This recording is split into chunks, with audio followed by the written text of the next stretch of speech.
Hey craft nerds, how's it going? This is another video about how I'm putting my collection together, and in this video I thought I would show you the next step that I take after I've had a look through my visual arts diary, putting together like the materials and the thoughts that go through my head about, you know, how I start culling the beads and that sort of thing. So anyway, I'm going to take you down onto the table and we'll go from there.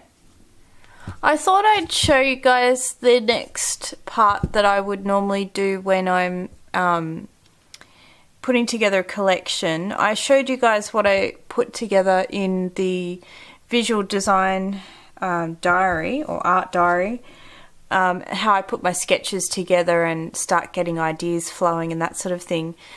Generally speaking, my next step will be putting together all of the beads that I'll use for the collection. So I'm basically shopping my stash. I may have already purchased things for creating the collection, or maybe I haven't, and that I might at some point I'll be looking through my stash to see what will work in the collection, and it's either before or after that that I'm purchasing things for the collection. Just depends whether I already know that I need to get some things, or maybe I just want to see what else I'll need.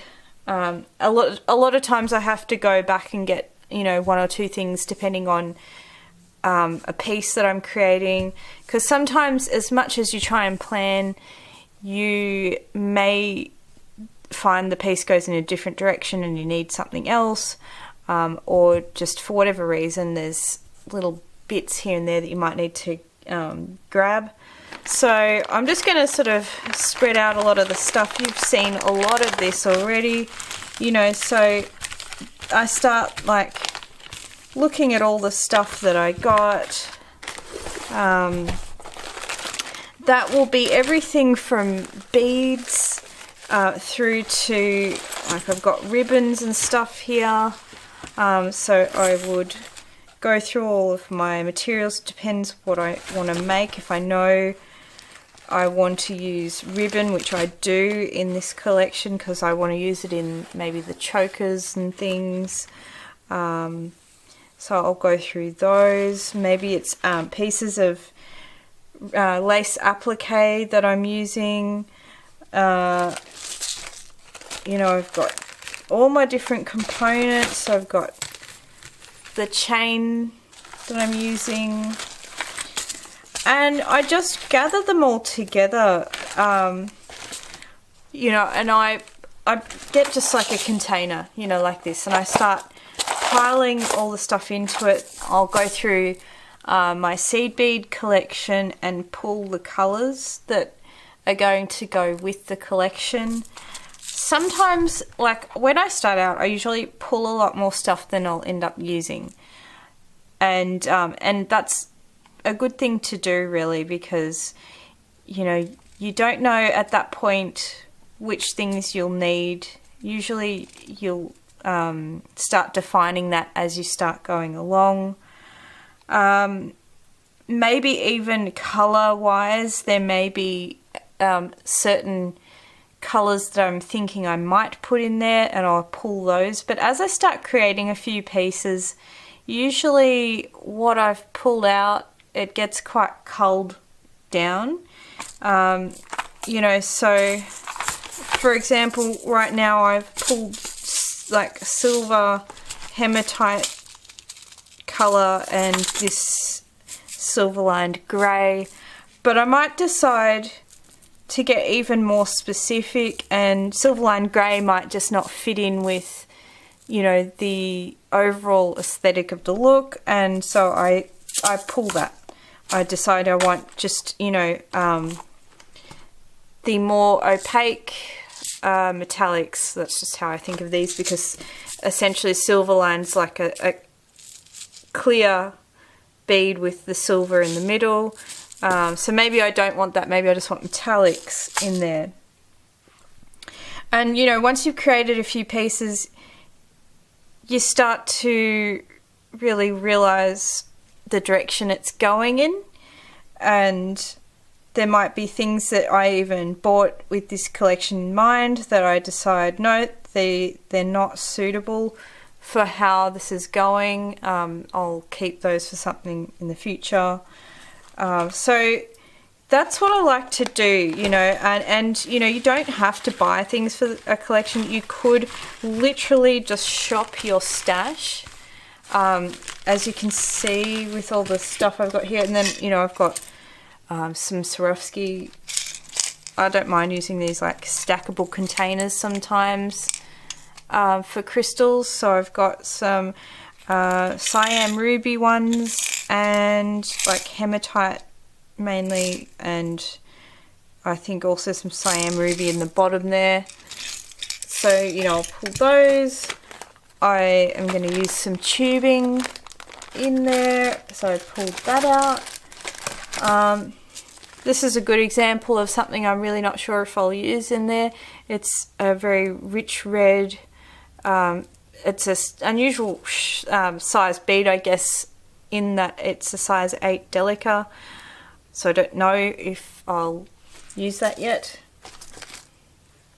This is another one that's a little slightly different because, you know, it's a bluish looking hematite colour. And then I've got a more steel coloured. So I may decide that one or other of those I don't like in there, but most likely both will be fine, to be honest. I'm just trying to give you an example. These are probably, I think there's a good chance the transparent or silver lined may not be used. I did also toss up whether I want little bits of purple or green in there, and again, not sure. They might make a feature. I might get to a point where I'm like, no, I definitely don't see that in this collection. It won't work with everything else. So, you know, that's basically what I like to do. And then I like to spend some time with my materials, you know, really just having a look to see how I want to use them. So having them all together really helps me do that. You know, and I just sit things together, and if I'm sparked by that to create something straight away, then I will, you know, but I might, you know, have a think about how I want to utilize each part, and then, you know, I'll start fiddling with a few things. Sometimes I have some really clear designs to start with, and they're a good starting point to just get you fired up and like, you know, just start making. Sometimes you really just need to start somewhere. A lot of times inspiration doesn't, you know, come like a bolt in the blue. It's just about starting something. So, you know, if you think, okay, I know for sure I want to make a pair of embroidered earrings with these certain beads, you know, and you know that much, start there, and from that you might find other ideas start coming to you because you're starting to explore that concept, that idea.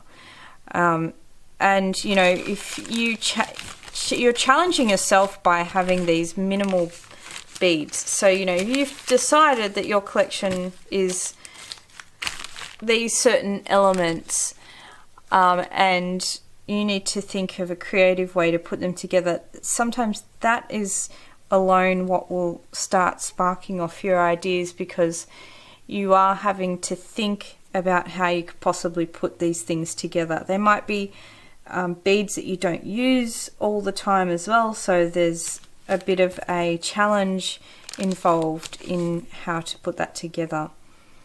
And then, you know, maybe you need to refer to some tutorials or how-to books or whatever for certain stitches, and I'll often do that as well. You know, if I'm thinking I know that I want to make a certain type of spiral, and you know, you're not going, like, even myself who's been beading for so long, I refer to patterns that I've used a lot. Quite often, you know, I'll go back to patterns because sometimes you forget the stitch order or what have you. You know, you can't keep everything in your head and expect to know it all off by heart. So I keep a lot of reference books, and I definitely recommend getting, like, even the magazines are really great. I probably mainly get magazines these days, and you know, there's Bead and Button and Beadworks and what's the other ones?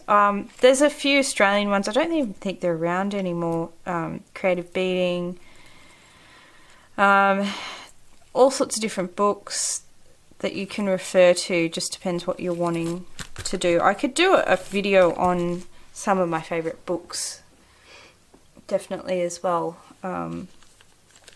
So this is where I'm at the moment, is, you know, getting together all of my, you know, different bits and pieces, and I will start putting some of the things together, or start gluing some of the pieces up, you know, if I'm using a cabochon, you know, because I usually do embroidery beadwork, and usually with a lacy stiff stuff, so I'll start gluing those up and then start putting things together.